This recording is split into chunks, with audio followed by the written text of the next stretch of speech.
LA singer Christina Grimmie has died after being shot in Florida last night. She had just finished a show in Orlando. And now to the United States, where many cities across the nation have seen a rise in violent crimes this year. News out of Florida continues now. It is now officially the worst mass shooting in American history. A man with an assault rifle stormed an Orlando nightclub. Police say at least 50 people are dead. Look at that, just shooting back and forth. Oh my God, they're all shooting back and forth. People, shocked that something like this was happened here in the United States. But they are saying that Mateen, they're calling him an Islamic State fighter now. They're claiming him as one of their own. I've been here for 16 years and nothing like this has been so extreme. It's insane. It's just mind-blowing. Like, watching the waves come up yesterday was just out of control.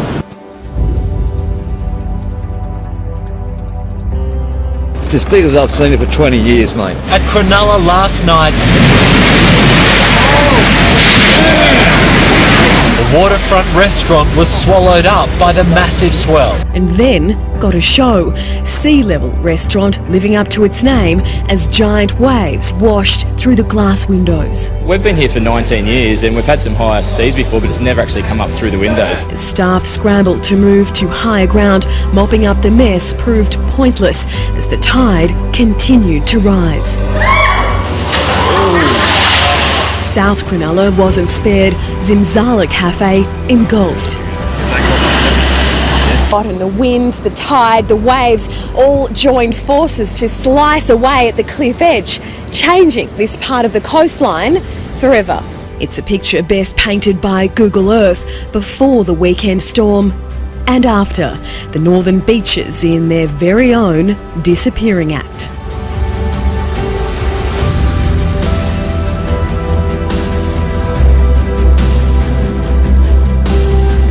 Today. This is a once-in-a-lifetime weather event here in Launceston. I can't explain to you enough just how loud this is here. You might be able to hear it, but the roar is deafening. It's like thunder non-stop. There was a startling wake-up call across Southern California. People still talking about it now. A magnitude 5.2 earthquake hit just after 1 this morning, about 13 miles northwest of Borrego Springs. To me, it was strong. I felt like as if everything was just moving.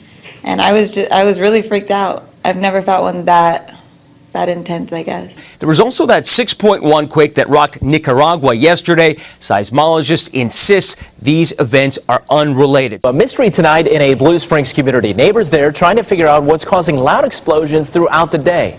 41 Action News reporter Brian Abel in Blue Springs today as those mysterious blasts continue.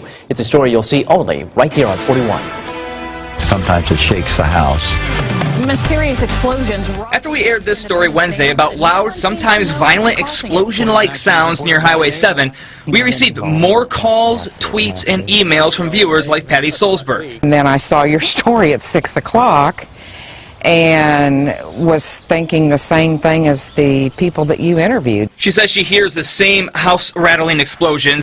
So what in the world could it be? Loud noises that sound like explosions, and they have plagued the Alhambra community for months now. Loud explosions are being reported in Alhambra, but no one knows where they're coming from. This mystery has baffled residents who really want some answers.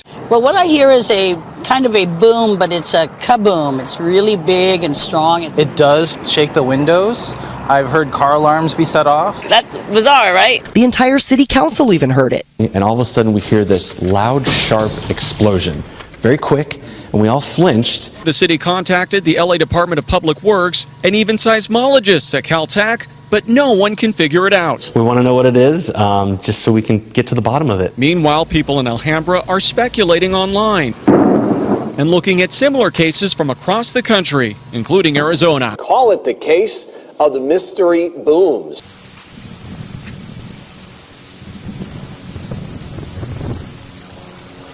What in the world? Can you feel like all the way to your chest? What is that?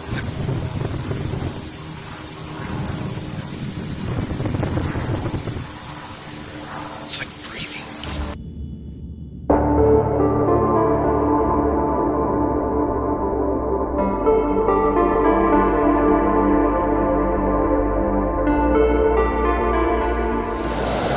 Biologist Don Kramer is searching this small Dallas Road beach for dead seabirds, and it only takes moments to find them. So there's one there. Oh, and I see there's another one on the beach down there.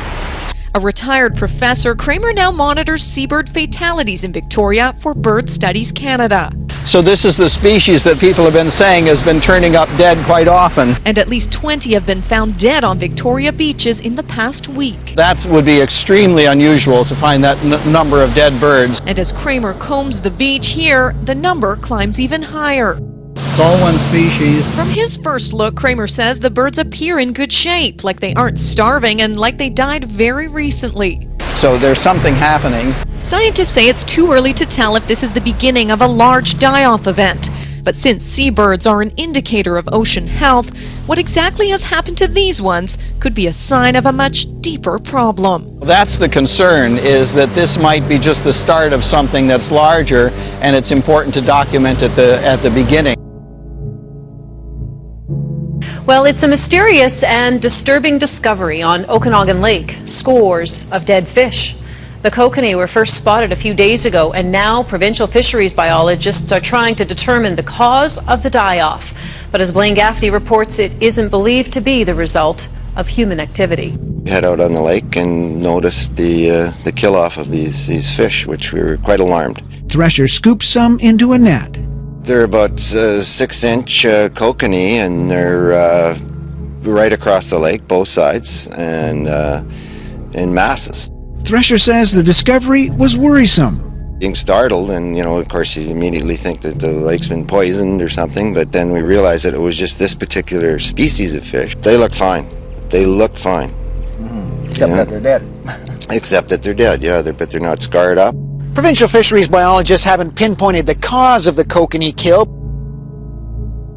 Okay, Donnie, in a related story here tonight, a second fish kill of the year by mid-July now has a riverkeeper quite concerned tonight. This all started last week, and you can still see the hundreds of dead fish. We've seen a really interesting diversity of species. But he says the number could reach as high as 1 million. It worries me, when we see the fish kills becoming more severe. Tonight, a horrific discovery in this creek. Dozens and dozens of dead birds found along the banks. Heather, neighbors have no idea what's going on. They're trying to get to the bottom of this right now. Nancy Chinevere has lived along the creek for 11 years, some of her neighbors 2 decades longer. And no one remembers seeing birds dying in such large numbers. It's just nature, and it's beautiful. And when something like this happens, it's traumatic. It's very upsetting. Floating ducks, dying ducks, ducks on the shore, ducks everywhere. They were dead. Right now on Virginia Beach, some residents are wondering what killed hundreds of fish near the Stumpy Lake spillway. Long sent 10 on your side photos after noticing them on an early morning run at the Virginia Beach Chesapeake line. I first noticed the stench when I was about halfway from that curve over there at Elbow Road, and it was just overwhelming. And then I got here and I saw the many piles, and I figured something was up. She'd never seen anything like it in her 2 years in the area.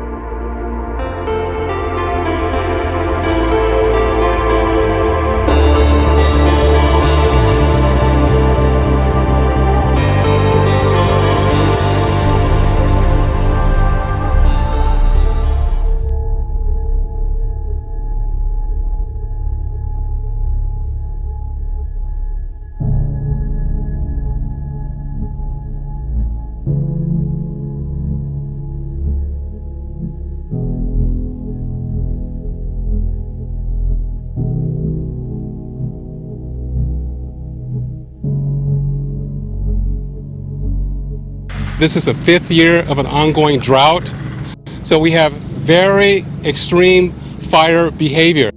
I recognize for some of our citizens, they've seen fires before, but these are not normal times. I've been in the fire service for 38 years. We've never had this kind of experience in June and July, and that's a testimony to what we're going through. The fire is so intense, it's blackened the skies of Los Angeles, more than 30 miles away. And can you imagine being stuck outside in this? The severe storms that just rolled through just over the Colorado border from Wyoming this week. This is home video of the storm shot by Terry Staggy. You can see his son running to move his pickup to protect it from the hail. As he drove it to the other side of the house, the heavens let loose. I've never seen anything like it. But longtime residents tell me it's the worst hailstorm they've ever seen.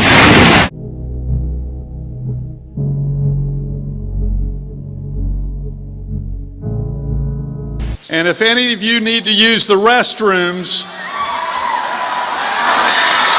and if you have any questions, go to the Philadelphia Convention where all the Democrats are. Well, there is some truth to that joke made by Governor Pat McCrory last night. The DNC is making sure members of the LGBT community are comfortable. Special bathrooms have been set up that'll accommodate people who are transgender. This picture was posted on social media today. It's a sign for an all-gender restroom.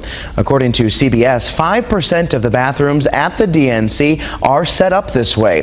A spokesperson for the DNC says the Democratic Convention is committed to making this the most inclusive and engaging convention in history.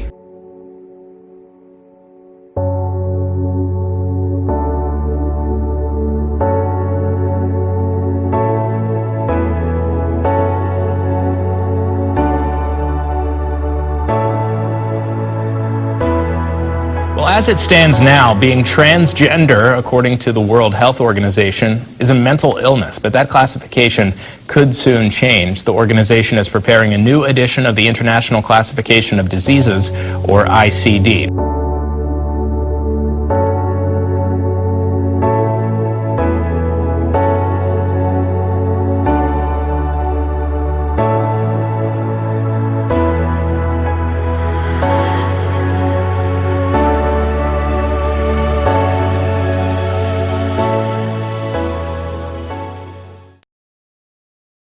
We saw at the peak a 32.7% increase in homicides on March 31st when I got my daily crime statistics. They were alarmingly bad. You know, we were seeing crime numbers that we hadn't seen for a decade. Cynthia, shooting deaths are up 78% as compared to this time last year for police officers in Kansas City, Kansas. I don't think I realized that it had increased by that much in shooting deaths, but it does kind of make you think and say, hey, our nation is going through some things right now. Every week, pretty much something happens. If not, we have a lot of rowdy behavior, people shouting at each other, fights out there. These are the worst increases in crime rates that we've ever seen, and some suburbs have been hit with crime increases of 25% or more. Julie Comitos lived nearby for 9 years. Her home was recently looted, and she says crime in the area's never been this bad.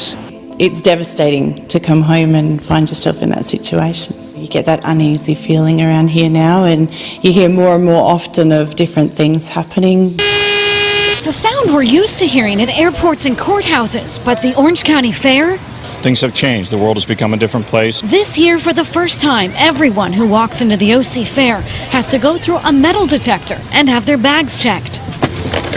It's so sad what's going on. It seems like every day you wake up and there's more shootings going on. I'm concerned, and I am looking around, and I am a little bit more cautious of what's going on. We actually came out here and noticed that there's a lot of security out here, and I think it's a safe environment. So when people go by now and see the Christian flag flying, all we're asking them to do is to take 5 to 10 minutes and pray for our country, pray for our servicemen, pray for our police officers, pray for our firefighters, people that's there to protect me, you, and everyone around us. A message of love, Ross says, is needed for any change to happen. Let's get back on track. Let's think of our neighbor. Let's love each other again. Quit the hating. The hating has to stop.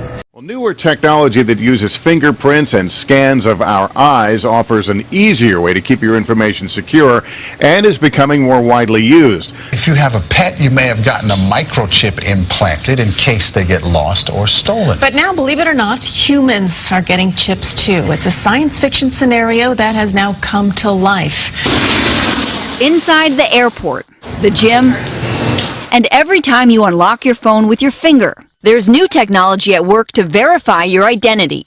Soon, your fingerprints, voice, and eyes will be the key to everything from your doctor's office to the ATM. Security experts say it's a problem that's only getting worse. You can always get a new credit card. You can always create a new password. Really hard to get new fingers, right? You only have 10 of them. And once that information leaks, it's out and there's nothing you can do.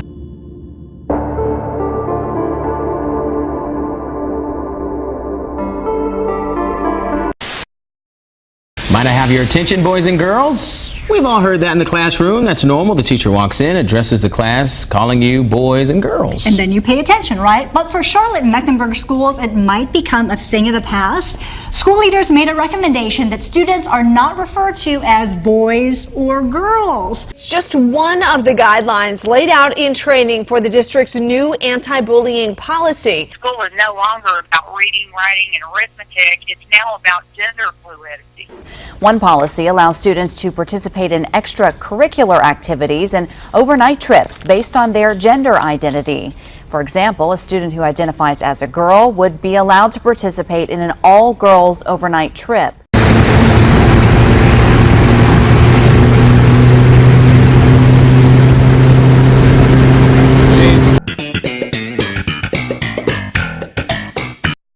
Anti-bullying guidelines that you guys are adopting or have adopted are the result of the radical homosexual agenda. This is Chris Mosier. Morning, Chris. Morning. Chris is the first transgender athlete to make the men's national team. And the first to be in a Nike ad. How'd you know you'd be fast enough to compete against men? I didn't! The spot creating a lot of buzz. Yeah, but how'd you know the team would accept you? I didn't. For the transgender community, the move is groundbreaking. Now I feel like the door has been opened. The ad representing a shift in how people are viewing gender. The ad was produced by Portland-based Wieden & Kennedy, but its effects will no doubt be felt across the country. I have been covering conflict for 12 years. I have never experienced anything like Syria. Once I got into the city, I have to say it was just breathtaking. The apocalyptic landscape had become a moonscape. There was nothing but dust, rubble, gray. Entire city blocks razed to the ground. You just saw the pictures, buildings, apartment buildings with no walls, still sort of hanging suspended there. As I said before, I've been a war correspondent for more than 10 years. I have been to Iraq, Afghanistan, Gaza, and every terrible conflict that you can think of. I have never seen anything on the scale of Aleppo.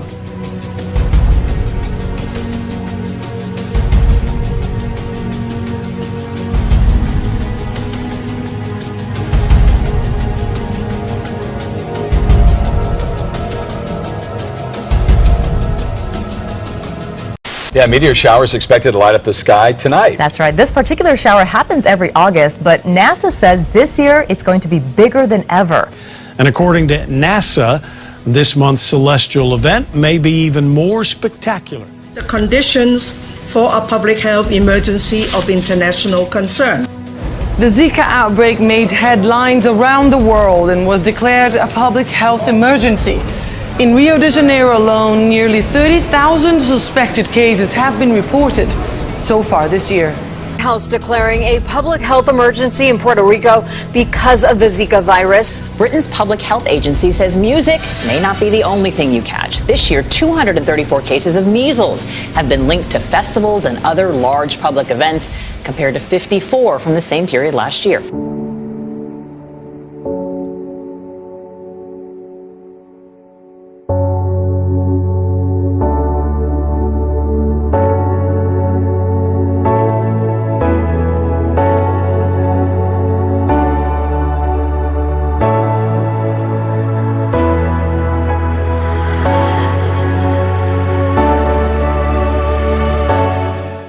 Facial recognition technology was put on the map in 2002. It was used during the Super Bowl to scan for any potential criminals in the stands. Since then, the technology has progressed, of course. Now it can even distinguish your emotions. And what better place to test this than at a major political rally?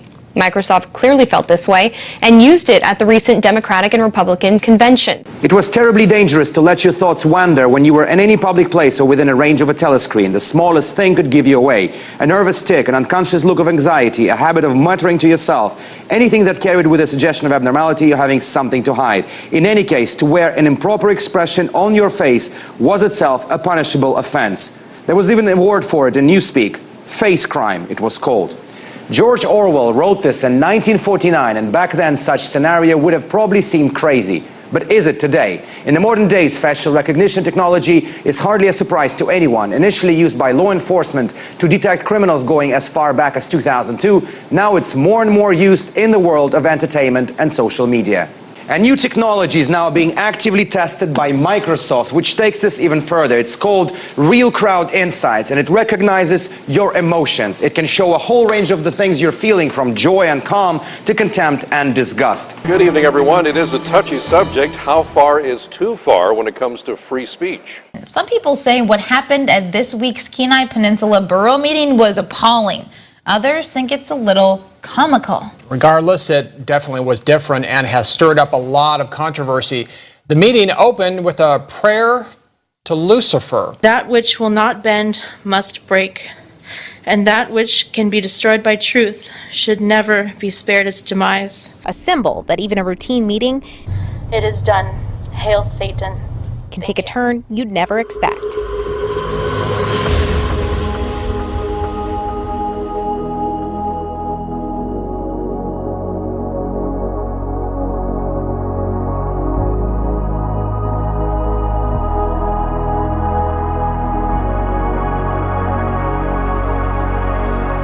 Let's get right to that big breaking news out of Milwaukee this morning. There is an increased presence in the neighborhood where that shooting occurred. Looting and even more fires have been reported overnight. Overnight violence erupting in Milwaukee during a protest in response to a deadly officer-involved shooting.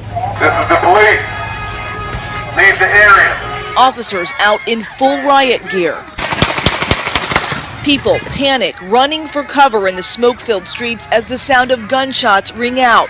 This car up in flames. This is the whole gas station. Says several buildings, including a gas station, an auto parts store, and a bank, are torched as hundreds of people flooded the streets Saturday night. Another dry day means we get further away from catching up to normal rainfall. Not for this long that I can remember. I remember rainy summers we've had in the past few years, but not this extended period of time that we're seeing now. Well, normally in this part of the Ipswich River, the water level is about waist deep on me, but today, as you can see, you'd be lucky if you can find small pools of it in this part of the river. Us in oppressive heat, but the rising mercury is not our only problem. Yeah, if you love spinach or sweet corn in the summertime, you may have noticed the lack of rain. In fact, right now, Northeast Ohio is officially in a drought. Well, all of Northeast Ohio ranges from abnormally dry to moderate drought conditions, and it's not just our front lawns that are feeling it. Drought continues in western New York, and landscapers are paying the price. News 4's Angela Christopher. I'm only 28 years old, so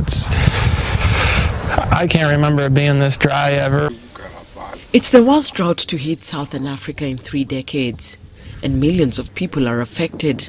Extreme weather conditions such as drought and floods have increased in frequency and severity in recent years. Good evening, I'm Rena 9, and at least 2 people are dead as historic floods slam the Deep South. At least 2 people have died and more than 1,000 have been rescued from what is being called unprecedented historic flooding. Rains flooded out businesses and entire neighborhoods. Motorists abandoned their vehicles and homeowners were forced to evacuate. My house is completely flooded and I've never flooded before. Since last night, more than 16 inches of rain has fallen, causing several rivers to overflow. Nearly 70 roads have been closed.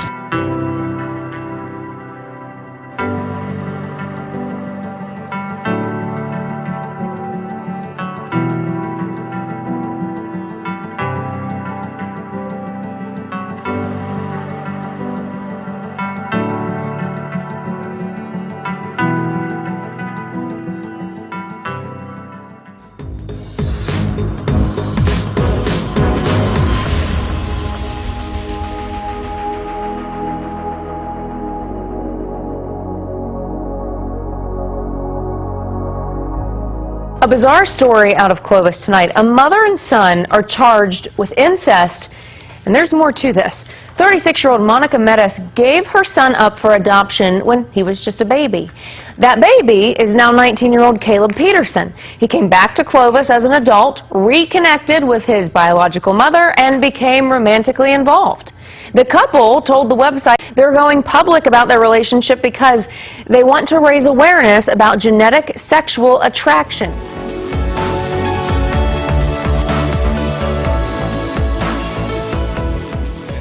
I looked at her and she looked at me and I kissed her.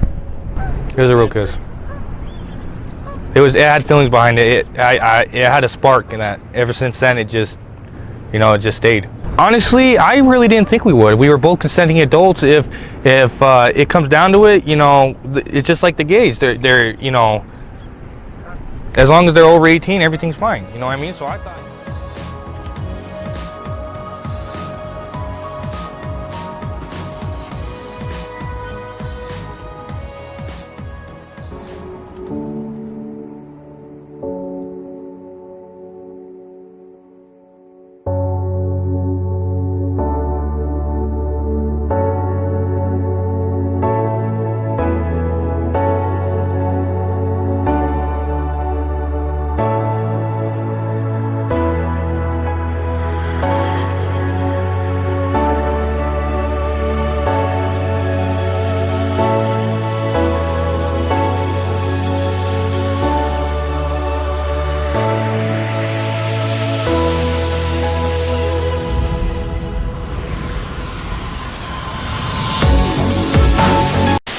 Yeah, I mean, we're certainly in a period right now where we've seen quite a few extremes, but we've had some periods in the past where we've had clustering of really big, catastrophic rainfall events in the past as well.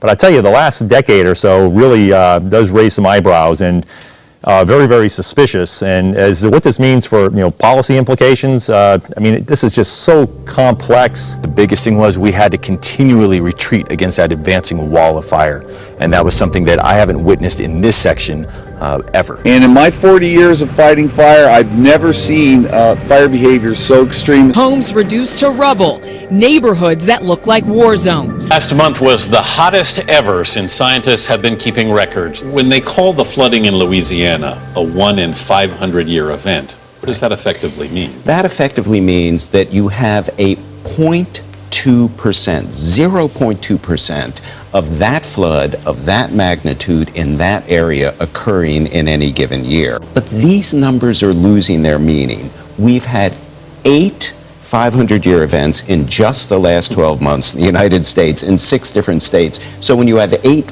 events that are supposed to happen only once in 500 years happen in 12 months, we have a problem. Well, from coast to coast, the temperatures have soared, with July being the hottest in recorded history, the 10th month in a row to break monthly temperature records. A black mass is spreading like a disease over the marble of Washington, D.C. Abraham Lincoln was the great emancipator, but so far the National Park Service hasn't been able to free the 16th President's Memorial from the slime. Between Tennessee and Ohio, on the edge, it sticks right out. over there, yeah. You see that real dark spot, and it's starting to creep downward a little bit. Litterst says experts don't know where the biofilm came from or how to get rid of it. It's also now in Arlington National Cemetery and on the Washington Monument. But it's by far the worst at the Jefferson Memorial, where the white dome is now covered in patches of black. A historic spurt of overdoses. Good evening, I'm Tanner Hesterberg. We begin tonight with a developing story just across the border in Huntington. Emergency responders say they saw a wave of overdoses in a short time span unlike anything they've ever seen.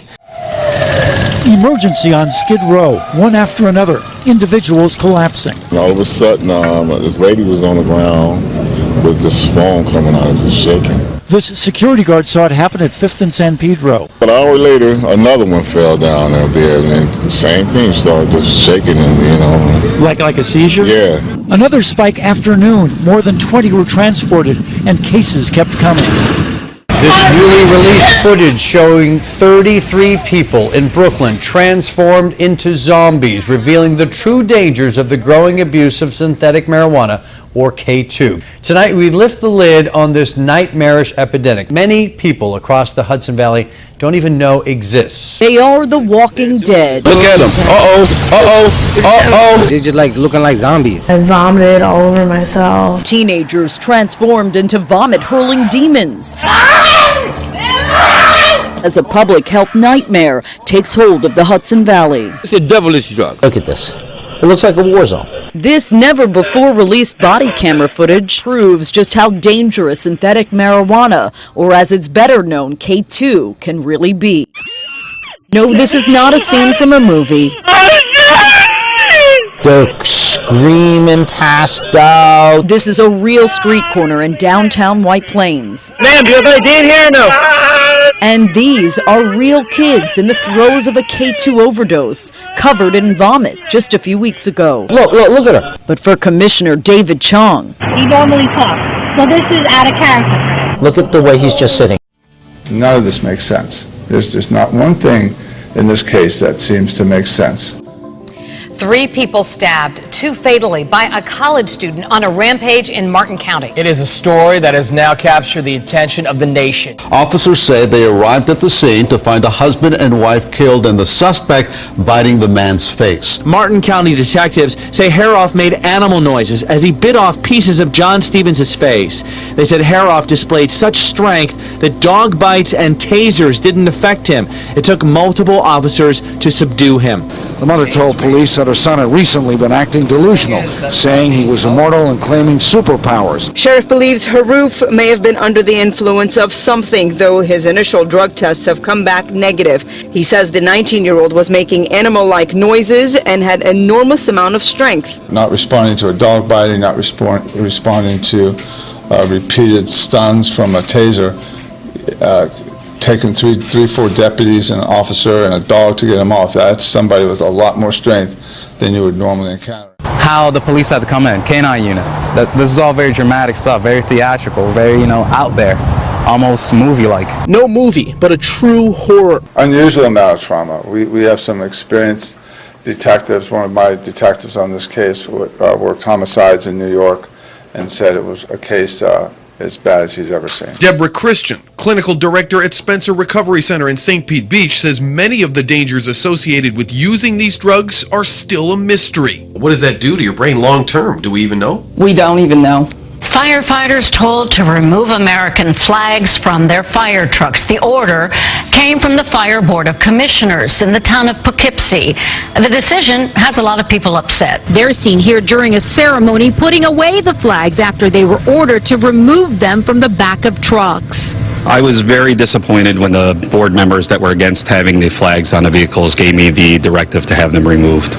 The removal order coming from the Fire Board of Commissioners. Joe Armstrong, who didn't want to talk to us, one of 3 who voted for the removal. Why can't you just tell us why you didn't vote, why you voted for the flag to be taken off? And one of the most prestigious Ivy League schools in the country has made a big change to its policies to make the school politically correct. The school says that all documents have to reflect that male and female are not the only 2 genders. There are no longer just men and women on these greens. When you get to Princeton this fall, you're not a freshman, you're now a first-year student.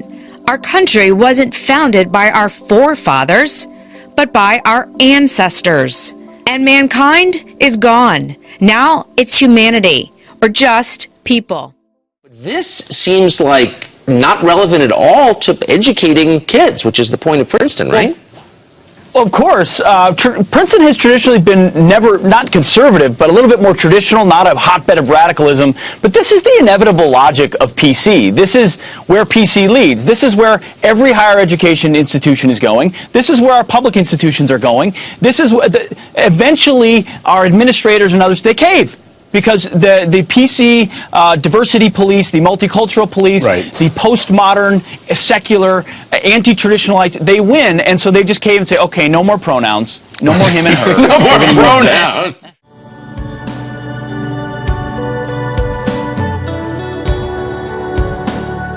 We're looking at the transformation from foes to friends. Iran and Russia, once sworn enemies, now bosom buddies, cozying up to one another.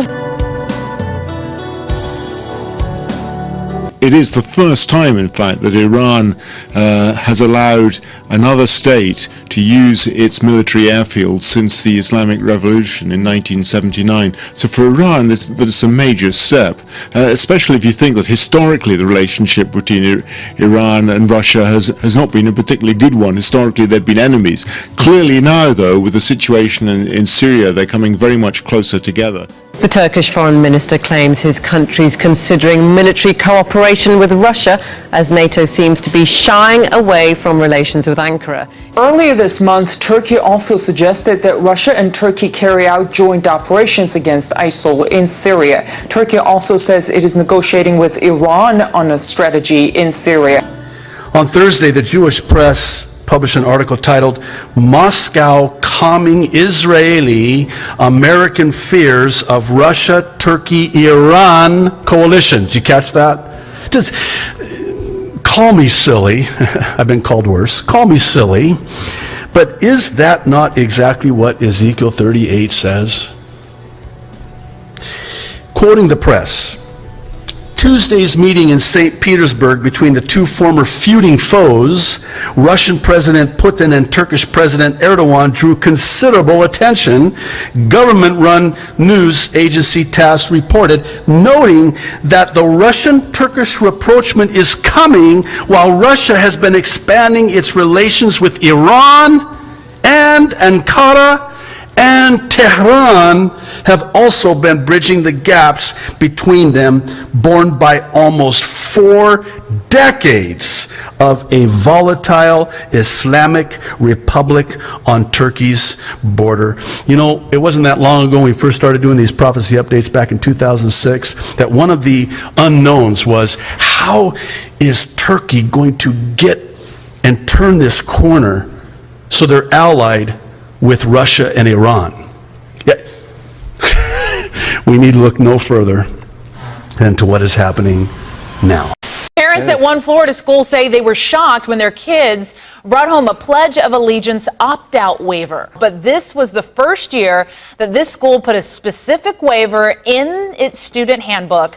They have now removed it. I didn't know you could opt out of the Pledge of Allegiance. New to me.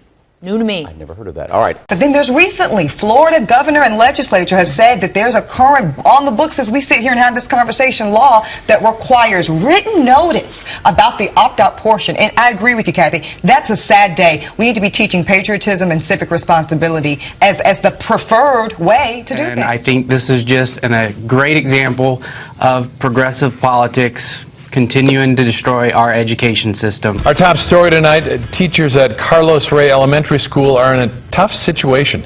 They were told by their assistant principal to stop calling their students boys and girls. And this is the first example we are seeing of something that started as a bathroom issue, now expanding into daily life in the classroom. It's titled Gender Identity Procedural Directive.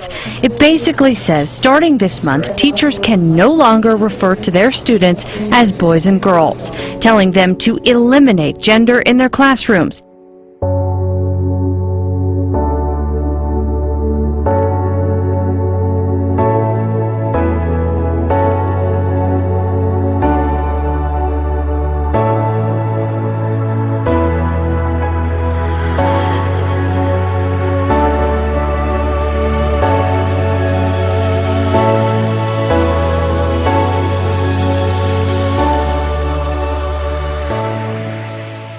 Police are under fire after failing to tell the public about a surveillance plane flying over Baltimore and recording the activity of thousands of citizens.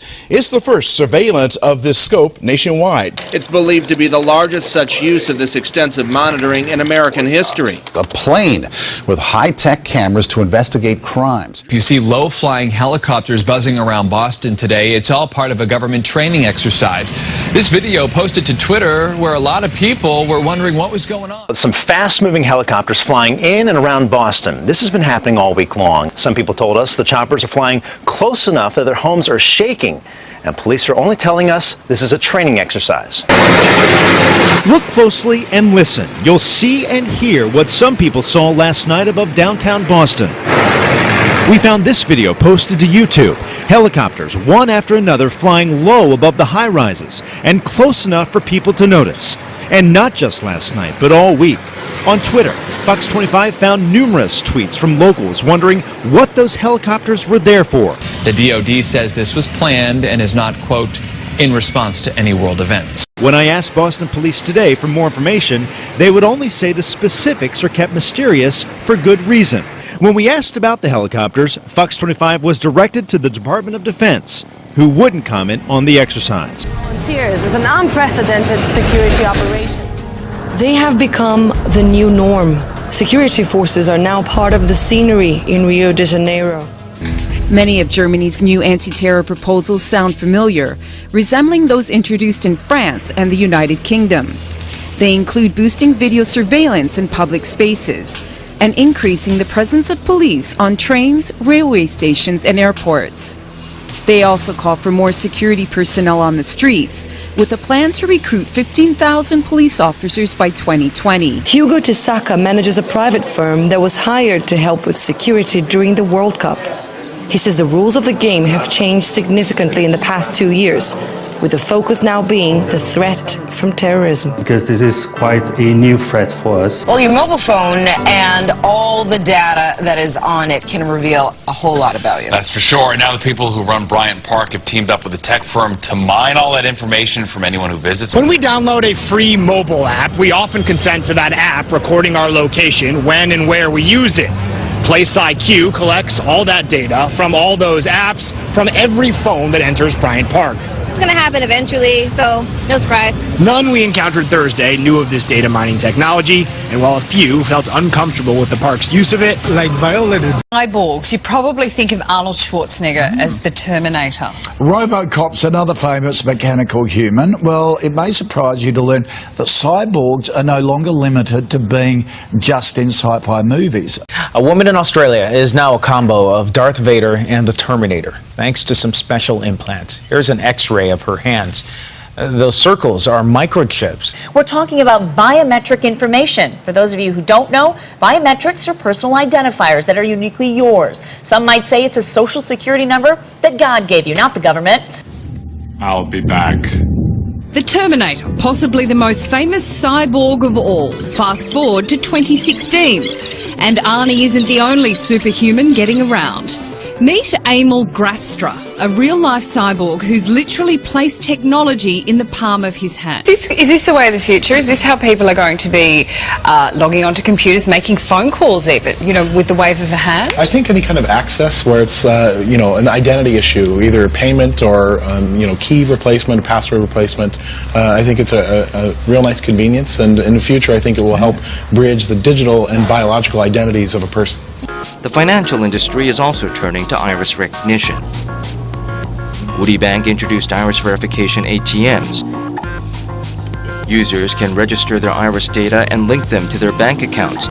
한마디로 개인 인증이 필요한 모든 곳에서 적용이 가능하다고 판단됩니다. 우선 IoT와 모바일, 웨어러블 디바이스 기반의 생체 인증 기술이 융합된 제품과 서비스에 확대될 것으로 전망합니다. 또한 스마트폰과 연동된 각종 홈 관련 기기 인증에도 우선 적용될 것이며 관련 기술들이 예상보다 빠르게 생활 속에 자리 잡게 될 것입니다.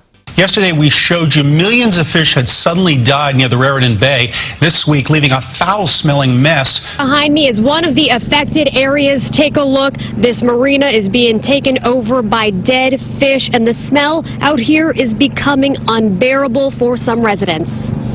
It looked like ice when we first pulled up. We didn't know what it was. From far away, it's unclear exactly what is covering the surface of the water and surrounding Art Lynch's boat here at Lentz Marina in Keansburg, New Jersey. But up close, you can see and smell the hundreds of thousands of dead fish that have washed up here. Over the past few days, these dead peanut bunker fish have also turned up in Waycake Creek and along Keansburg Beach. The evidence is right here tonight. You can see fish and even stingrays washed up along the shoreline.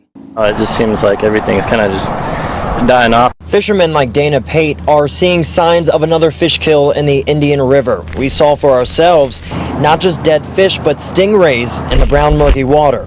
Yeah, it was really nice. The water here was clear.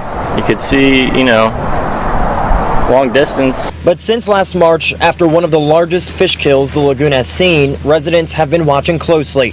Florida Fish and Wildlife issued a statement on this recent fish kill after our inquiry. Officials say this event is not associated with the blue-green algae located in the southern part of the lagoon earlier this summer. But in a different statement, FWC says it's been testing waters weekly at 8 different sites. These recent kills could be caused by something else.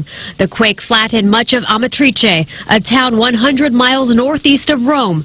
Residents recall the intense shaking. Clinking, thundering, sort of rumble. It felt like someone had put a bulldozer under the house and trying to knock it down.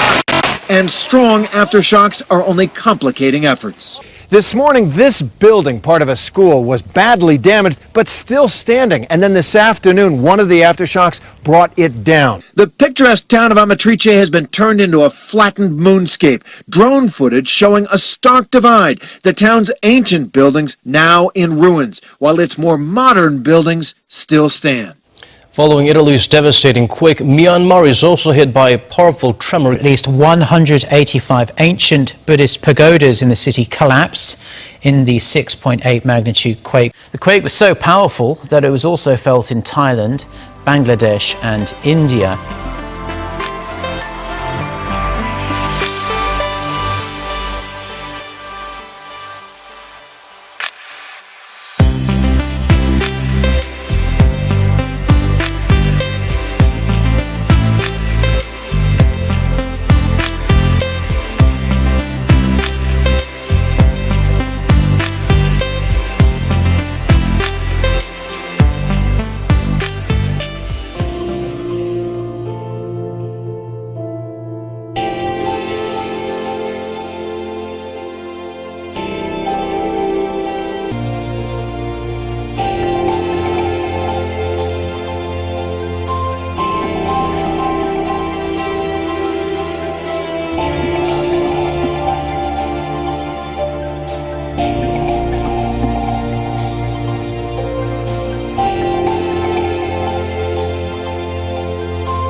Perhaps it's a sign of my age or perhaps something else, but I cannot help thinking more and more about what kind of a world we're leaving for our children, grandchildren. And it's not a very pretty picture, not one that should inspire pride. Friday Night Lights. Part of American tradition for as long as most of us can remember.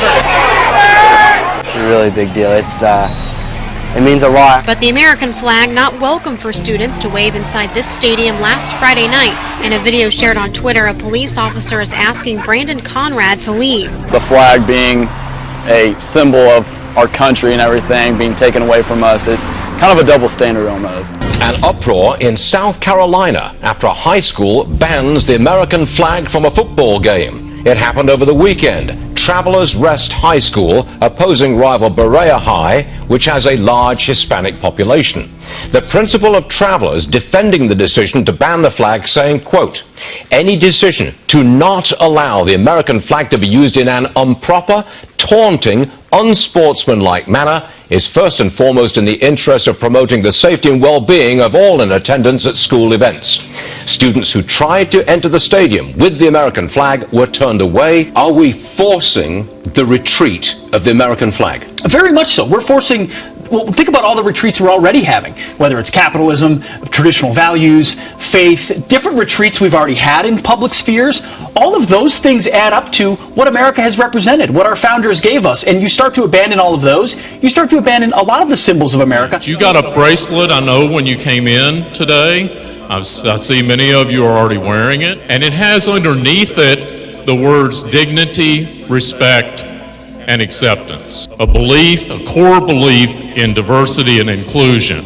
where each person here feels accepted, valued, and safe. We insist on a culture of respect, and we recognize that words and actions really matter.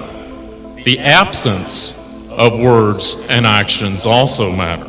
We respect and seek out inclusion of our differences, realizing that we learn from each other, and we do not tolerate words of action or actions of hate and disrespect.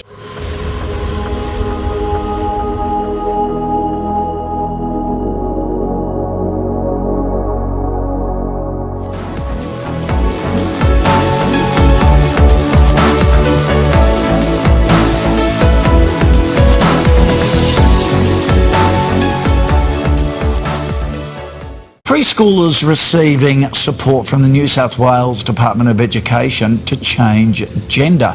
The 4-year-old is hoping for a sex swab before the first day of kindergarten. Yeah, there's been a wave of young students apparently who are seeking to transition. Saying that Chicago needs to move out of the 19th century, a transgender Chicago woman is suing the city over its ban on female nudity in bars.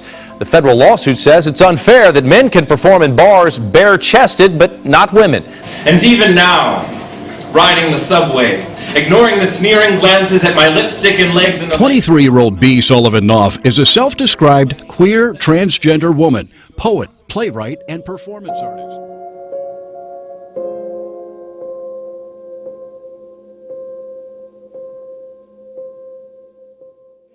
Can I please ask you to say what you said before regarding the workshop with UNM fetal remains with high school students? I'm sorry, Richard. Yes, we had a faculty member who, in fact, and I'm recording. Some tissue, and during one of these summer workshops, dissected. I think 1 or 2 fetal brains. Is that from Dr. Boyd's? Oh, I'm not sure exactly where.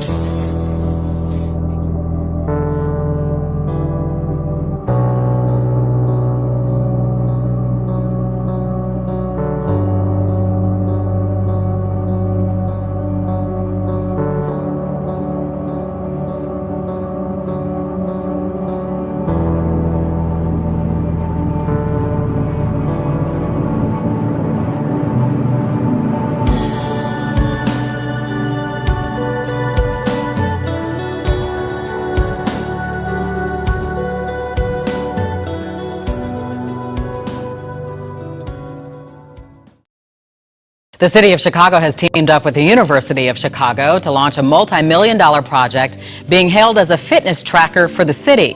But there are some Chicagoans who believe the array of things is just another way of gathering information about us. They're going up throughout the city, dozens of beehive-looking sensors designed to gather information on an urban scale. Chicago becoming the first city in the nation with its very own fitness tracker. It's all part of an ambitious project known as the Array of Things. They're designed to help us capture data about the environment and the activities and the infrastructure across the city of Chicago.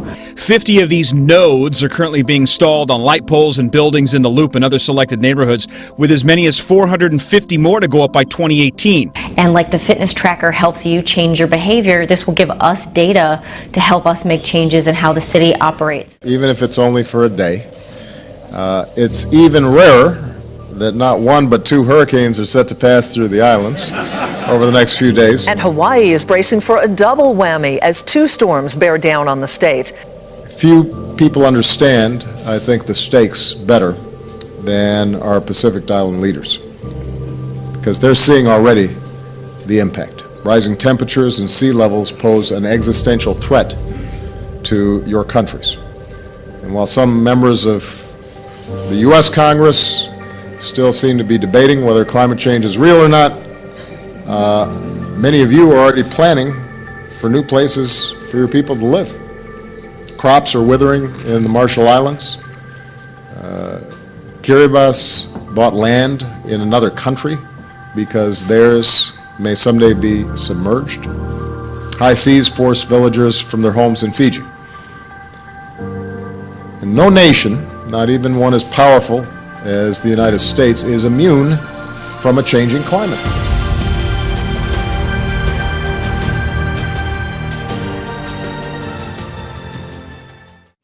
Where glaciers are melting at a pace unprecedented in modern times. And it was a preview of our future if the climate keeps changing faster than our efforts to address it.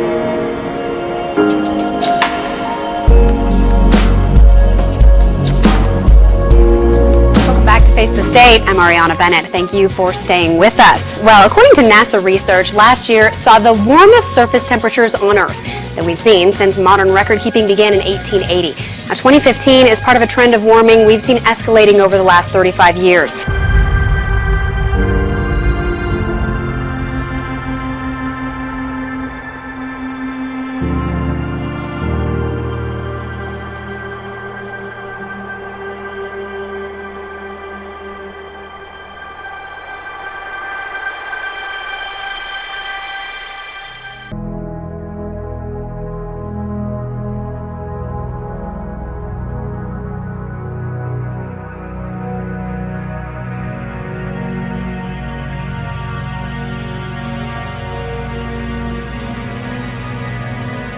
But for so many at once is unheard of.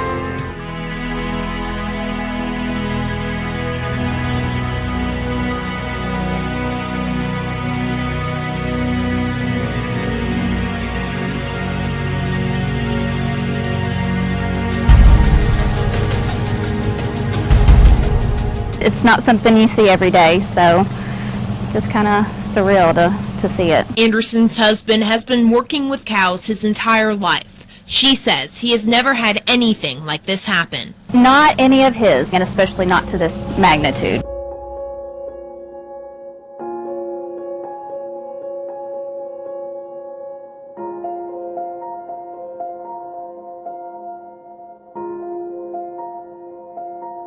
Our South Jersey Bureau, as many as 20,000 dead fish have washed up in Little Egg Harbor. Officials say it is the second largest fish kill in less than a week. A bit of deja vu. This comes just a day after crews finished cleaning up a large fish kill in the area. I've been here in this marina for 4 years now, and I've never seen a fish kill like this.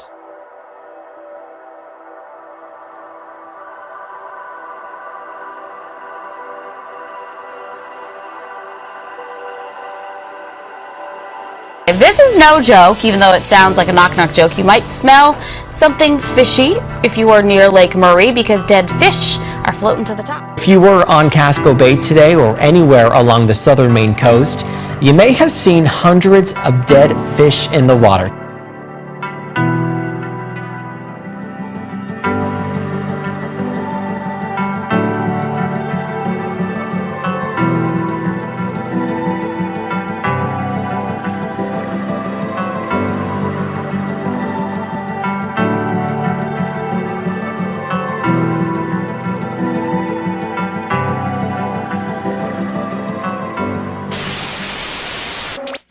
At home, we just felt an earthquake right here in the studio. Lights were shaking, desk was shaking, building was shaking. We bring in meteorologist Joe Loria. Joe, what just happened? Yeah, we're trying to figure it out. I do know it was felt as far south as Oklahoma because I'm seeing some tweets from there. But I've gone through some earthquakes back east when I was growing up in New York. I've never ever felt anything. That was a pretty big rumble. The desk was really shaking. What we just so were the lights. Lights were shaking, and this entire studio is just concrete. And that was a pretty good rock and roll for us. Yeah, Great Plains were shaken awake this morning by the strongest earthquake in the region in years. This comes as the state of Oklahoma has seen a huge jump in earthquakes in recent years. The quake was felt for hundreds of miles around in 6 neighboring states. Pawnee's mayor says the quake lasted at least a minute, much longer than most tremors that hit the earthquake-prone state.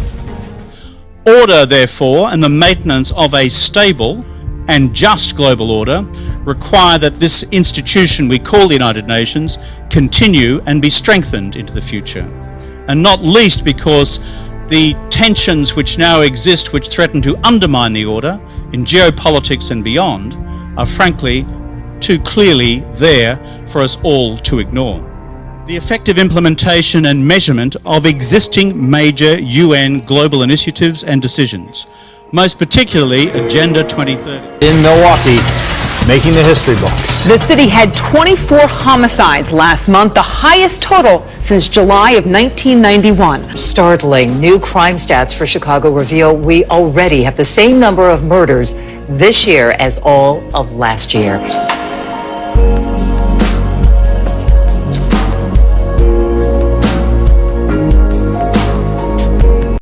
Philadelphia police are still in the process of charging 40-year-old Paul Kuzan. He is the man who allegedly killed his wife of 9 days with a hunting crossbow last night in their Northeast Philadelphia home. Neighbors said they saw Kuzan standing in the doorway nude, ranting incoherently. He seemed fine until a couple of weeks ago. She shared this surveillance video of what she says shows Kuzan walking along the strip mall naked, threatening people along the way. 2 Thursdays ago, he came out. He was running up and down the strip here, and he came into the jiu-jitsu place here, threatened to kill some of the people next door. Neighbors tell Fox 29 off camera that last night Kuzan was running around naked too, as his wife was fighting for her life. Witnesses say Kuzan was yelling, "She's the devil."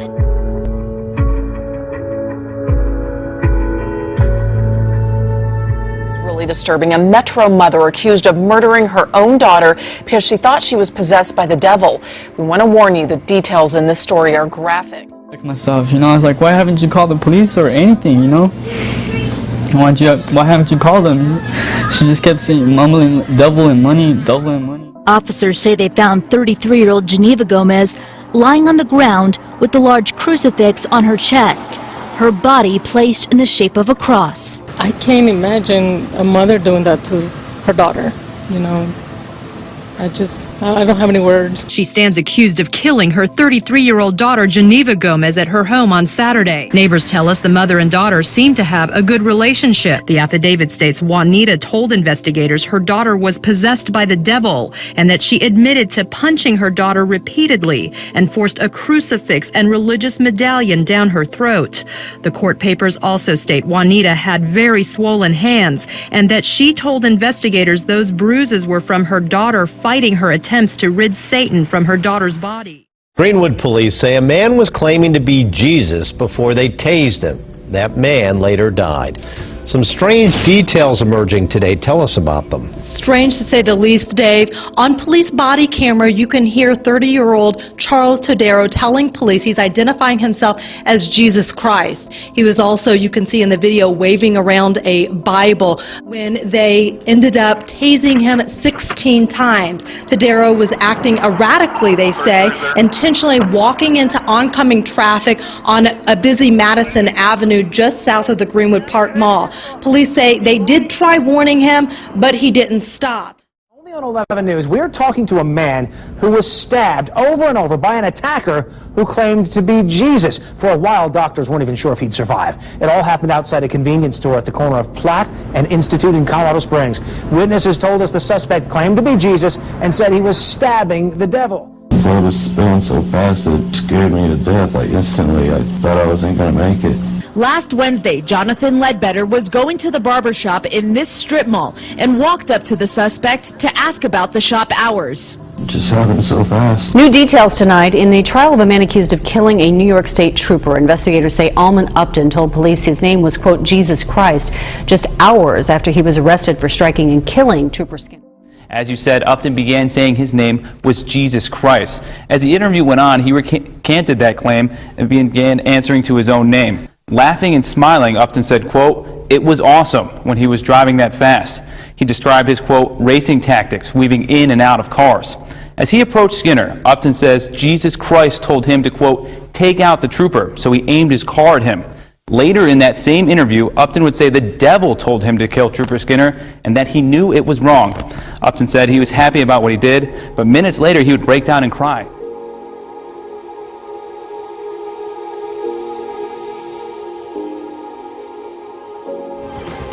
Cody Lott tells police that Friday's deadly shooting was not senseless because he planned and thought it out after talking to the devil. Moving on to other top stories, sheriff's investigators say it was no accident, a crash that caused major damage to a Northeast Bexar County home.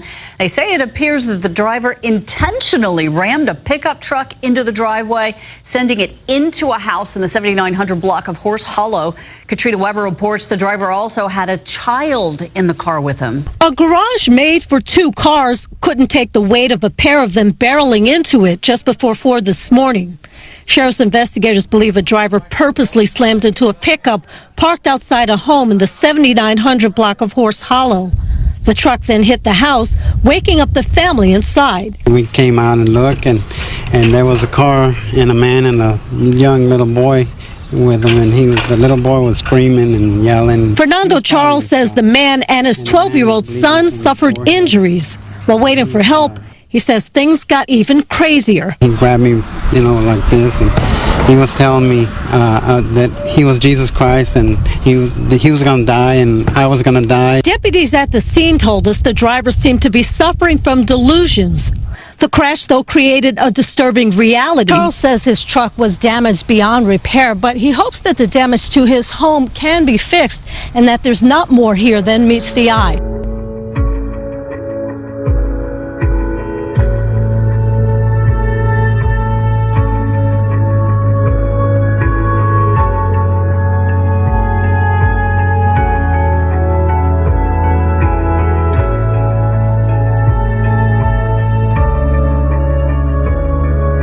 Child thrown into a pool, his head forced underwater, deputies say, by the man who was supposed to be taking care of him for the day. Deputies say the guy used the neighbor's backyard pool to, quote, baptize the kid. This is on Outrigger Drive. Police say Henry Love woke up an 11-year-old boy right here at his home, took him over to his neighbor's house where he dropped him in that pool and dunked him over and over. I don't know why he would have done that.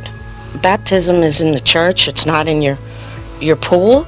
I don't have an answer for him to do that. Patty Totoni says she's been living next to Love for 6 years now and says he's a quiet, decent man. Anytime I see him, he's always waving hello. Very conservative neighbor.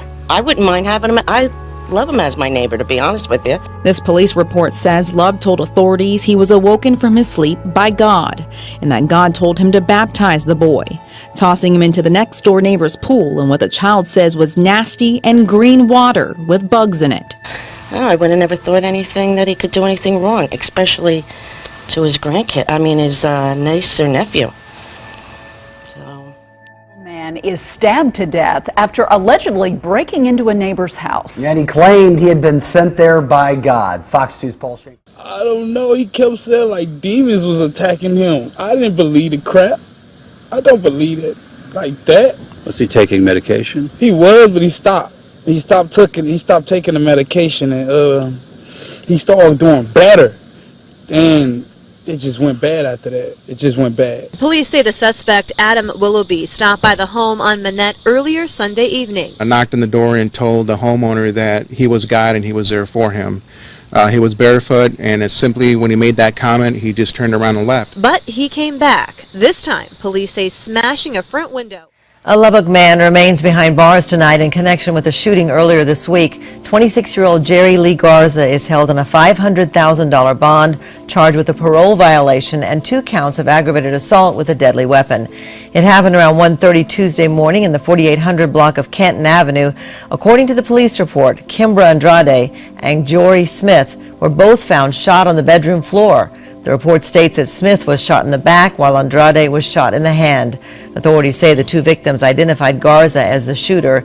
The report goes on to say that Andrade told police she had known Garza for years and that he mentioned, quote, seeing demons before the shooting.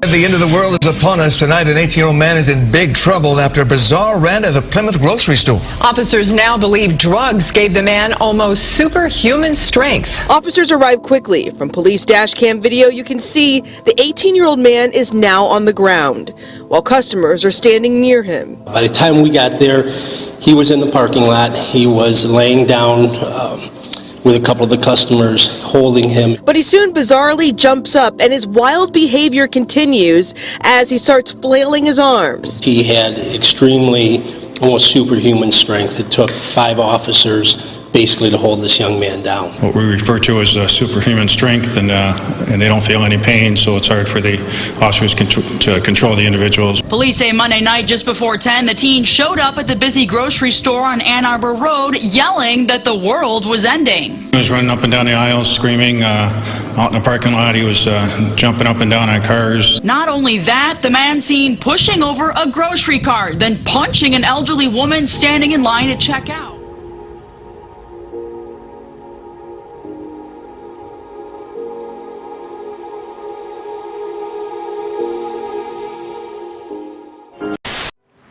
A bizarre mystery unfolding in a Boston neighborhood. Dozens of birds dead on the sidewalks, and no one knows why. In a disconcerting sight, dead birds falling out of the sky. I'm David Wade. I'm Lisa Hughes. The bodies of as many as 40 birds fell to the ground, and investigators are trying to figure out quickly what is going on. And this is really bizarre because residents in this nice little neighborhood near Upham's Corner came out this morning and they found dead birds or lethargic birds around, and not just any kind. There weren't sparrows or pigeons. There were only grackles. So with City Inspectional Services, the Animal Rescue League of Boston, trying to figure out what's going on around here. And it wasn't just that species of bird that was overcome. One resident's cat also fell ill and had to be euthanized. We don't know what's going on. So the Animal Rescue League of Boston and Inspectional Services were trying to figure it all out. So we're not sure what's going on, if there's an environmental toxin or if there's something that's some disease that's being spread around the birds. There was no sign of people feeding birds and no sign of poison. So right now, it's a big mystery. In El Reno over reports of wild birds dying by the dozens. His trained eye spotting something foul in El Reno. I stepped on something, and when I looked down, I saw it was a dead bird. And throughout the day, I kept seeing more and more dead birds. On seemingly every block, he'd find dead grackles and starlings, their numbers growing by the minute. I looked over this hill, and there was like 15, maybe 16 dead birds all under the same tree. It's both natural and it is concerning because we're not used to seeing birds in that number. It was too strange just to ignore like that.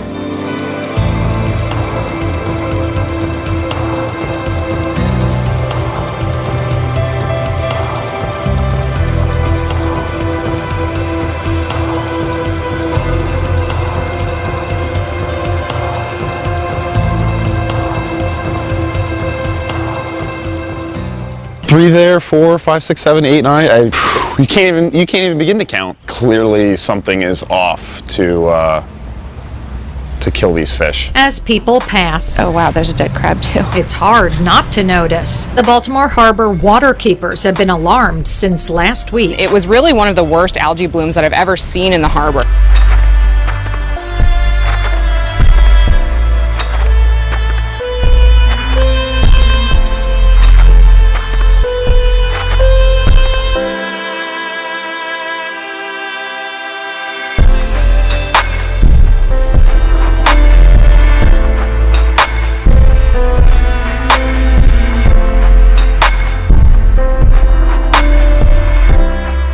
A 71-year-old man shot while working in his lawn.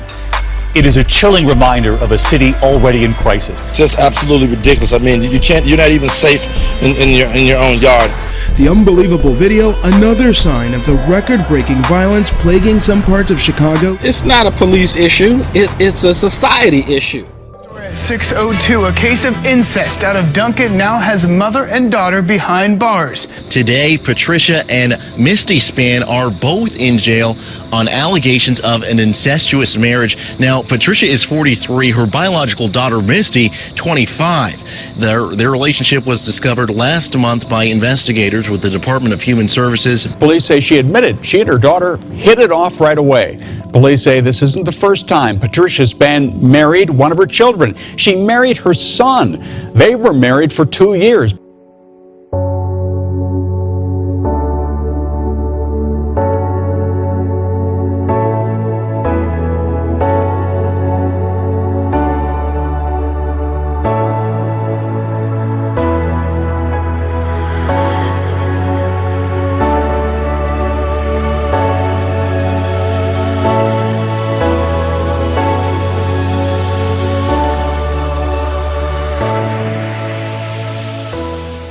on Fox. This story is a little bit out there. The story about a man turned dragon lady born in Phoenix, now living outside of Houston, Texas. But we want to warn you that what we're about to show you might be a little upsetting for some members of your family. It's not makeup or special effects. This is a real person. My name is Eva Tiamat Baphomet Medusa, also known as the Dragon Lady. Or for short, you can call her Tiamat. Tiamat is the Akkadian five-headed dragon. And a legitimate question is, what is the Dragon Lady's preferred pronoun? I really prefer to be called an it, just like a snake. Besides transforming itself into a dragon, Tiamat is also a transsexual. Getting rid of my male genitalia, which I haven't done yet. It's on the chopping block. But how does one become a dragon? According to Tiamat, it's slowly, through body modification. My first modifications towards my reptilian transformation were my horns. In the year 2000, I got my third set of horns, which is what I have now.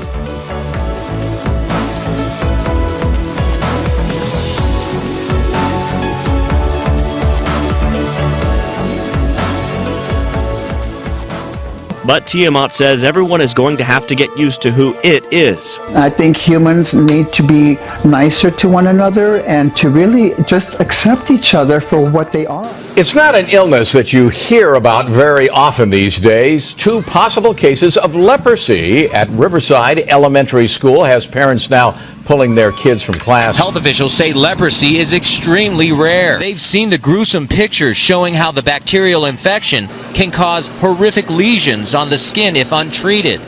Now, health officials say a superbug has been found in South Carolina. The bacteria is resistant to all antibiotics, even those last resort drugs.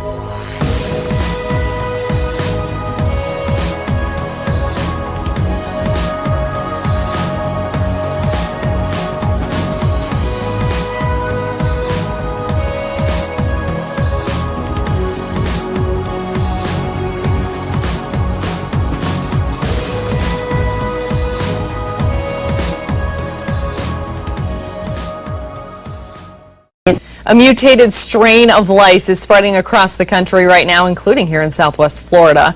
The so-called super lice is shown to be resistant to over-the-counter treatments. It's not just children, but adults getting them now too. They're becoming even more resistant to traditional treatments. Super lice are spreading and becoming even stronger. We have noticed that the resistance is higher. Sometimes they are, after we prescribe a certain shampoo, they're not working and they're coming back, and we're having to give them a second option or second treatment. Health officials warn they're running out of ways to treat gonorrhea. This as the number of cases are steadily increasing. It's a sexually transmitted disease that's outpacing treatments that just can't keep up. It's mutating. It's scary, so you just have to protect yourself and use condoms. Gonorrhea is getting trickier to treat. The disease has outgrown so many drugs, there's only one left. So gonorrhea is really specialized in adapting itself to be drug resistant. Syphilis is an STD that's been around for a long time, and it's still sensitive to the very first antibiotic, penicillin. Gonorrhea used to be treated with penicillin, but now over the years, every drug that we try, it kind of changes itself. Health officials all over the world have been advised to treat gonorrhea the same way. Joe, thank you. Parents, listen up. Your children will have their fingers scanned in your next visit to Walt Disney World. It's part of a ticket verification process for children between the ages of 3 and 9. The system scans the finger and converts the image into a unique numerical value tied to the ticket. Parents are angry they weren't even notified. It's part of a change in how students pay for school lunches this year. Instead of a card or PIN number, they scan their finger to pay. Good evening. Thanks for being with us, everybody. I'm Steve Dunn. And I'm Deborah Knapp. That is a huge violation of our privacy. You have to get a signature to even use my child's picture for anything.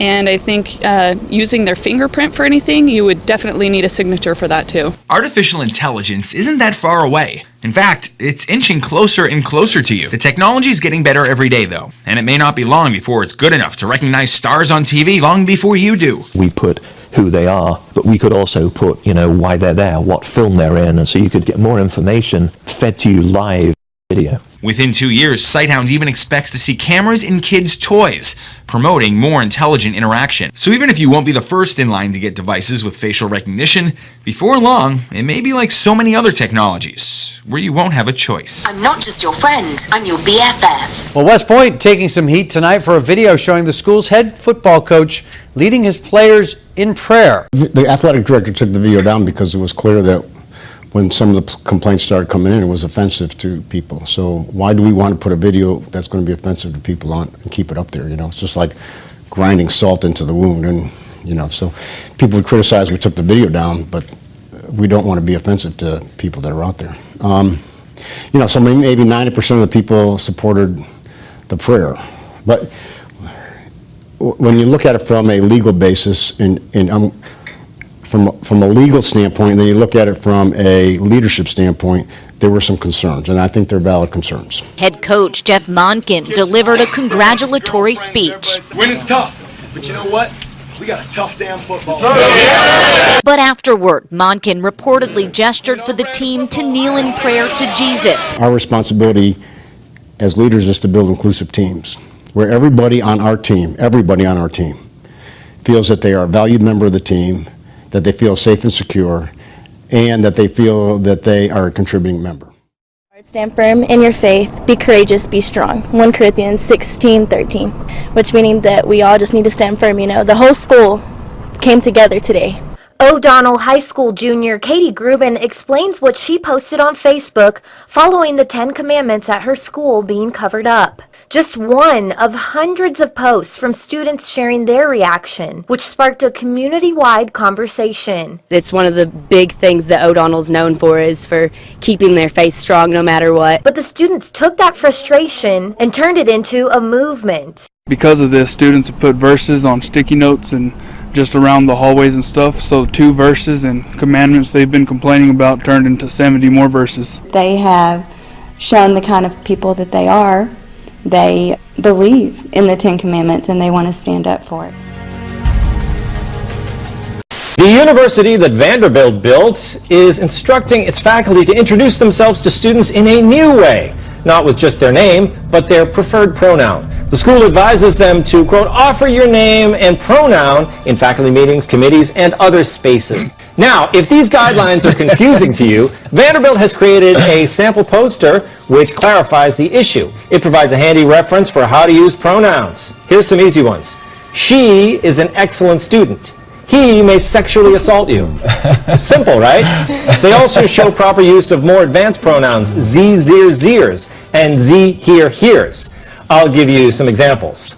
I support Zir in the classroom by honoring Zir's pronouns.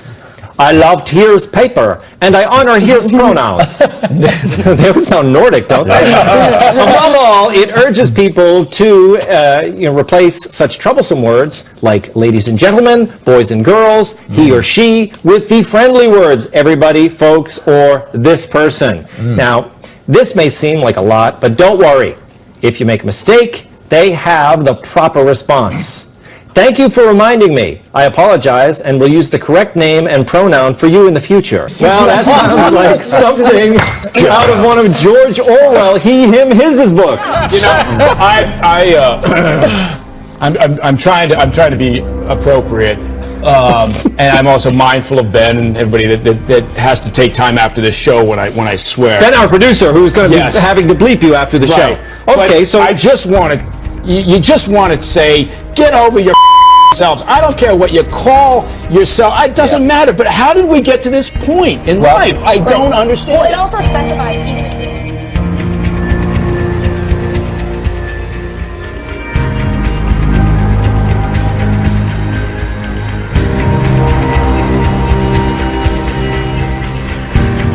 Scientists researching the creation and growth of embryos have challenged 200 years of received wisdom by growing mice without using a fertilised egg. A landmark experiment at the University of Bath successfully produced healthy baby mice, bypassing completely the usual process of fertilisation. Now, with this new breakthrough, I want to talk about it. It's called CRISPR-Cas9. What is it? It is a technology that comes out of a basic science project, which maybe we'll discuss, that allows scientists to make very precise changes to the DNA of cells. Nature's rules rewritten. For centuries, scientists have thought mammals like mice and humans can only be created when an egg is fertilized by a sperm, leading to an embryo. But now, in a groundbreaking experiment, they found they can bypass normal fertilization, only introducing sperm at a later stage. It's taken scientists closer to understanding the dramatic changes that give an embryo life. One intriguing possibility is that this technique could be used on skin cells. Turn them into embryos, fertilize them with a sperm, and that will lead to a healthy child. That could allow women whose ovaries have been damaged by cancer treatment to start a family. It could also allow gay men to have their own genetic children without the involvement of a woman. These are distant possibilities for now, theoretical, with many hurdles yet to be overcome, but they are now being discussed. By what criteria do we consider something to be genetically altered? Well, this takes us to some of the ethical questions. When you talk about splicing microbes, when you talk about altering what's inside of us, it's not far from that to dealing with the very core creation of humanity. Yeah. Where do you see the red ethical lines, and where are we with that? For me, one of the applications of this that I think raises concerns is the application in human embryos or human sperm or eggs. In other words, changes to DNA that could be inherited by future generations. That is, if you think about it, pretty profound. It means really altering human evolution. The ethical waters get dark and deep here pretty quickly. For example, you and with those who work with you make this breakthrough, boom. The information spreads worldwide. If somebody says, listen, what color eyes do you want on your next child? Or do you want your child to be tall, or what height do you want? What an important point it seems to me. That once something is discovered, it can't be undiscovered. No. Well, I guess one question is, it seems inevitable to me, a layperson, that while you can't do this at the moment, guarantee blue eyes if you want them, or a 6'5" person if you want it, you don't doubt that that day is coming. In Syria, there is nowhere to run, nowhere to hide. Hundreds of displaced are being forced to flee again. We understand that fighting has broken out in Damascus, which is a Syrian regime-held area. These are just some of the thousands who relocated 2 weeks ago after a surrender of a Damascus suburb to government forces. It's the strongest typhoon to hit Taiwan in 21 years.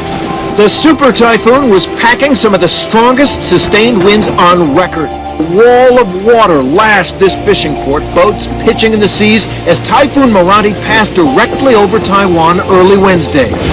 These ships crashed into each other, one almost entirely on its side. During past and bigger typhoons, we also had damage to the pier and the guidepost. But this time, the whole guidepost was pulled out and is nowhere to be seen. And that is really very scary. We've never seen waves like these. And there's another typhoon coming just behind it.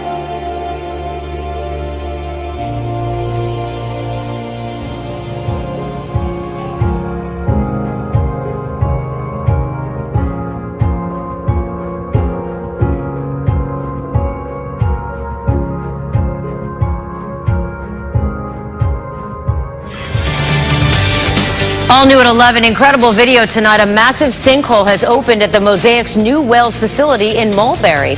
Good evening and thanks for joining us. I'm Wendy Ryan. And I'm Jamison Jeweler. Tonight there are reports of millions of gallons of contaminated water now flowing into the Florida aquifer. Eagle 8 flew over the huge chasm in the earth and spotted a cascading waterfall. Look at this, into the middle of what looks like a moonscape.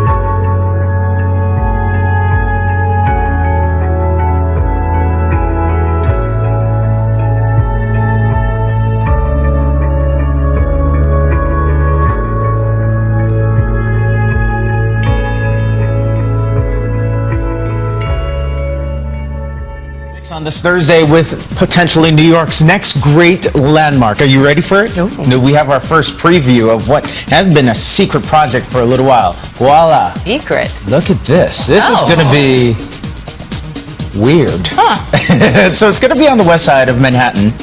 It's 15 stories tall in an area called Hudson Yards, a new development opening in 2018. But ever since they unveiled it yesterday, a lot of people have been trying to figure out what exactly is it. It looks a little bit like a beehive. Yeah, some said a honeycomb, some said a stairway to nowhere, a vessel. A spaceship. Mega real estate developer Stephen Ross believes this area will soon replace Rockefeller Center as the heart of New York City. This is like the largest project ever done in the United States. So it's really building a city within the city. Not to mention the Vessel, an interactive piece of art just unveiled that will sit at the center of the project's public plaza, made of 154 interconnecting flights of stairs that visitors can climb. Things today are all about sustainable neighborhoods. It's the same sentiment behind the entire project, because Ross believes this is where people will live, play, work, and more. People will see this replicated in other cities and countries around the world.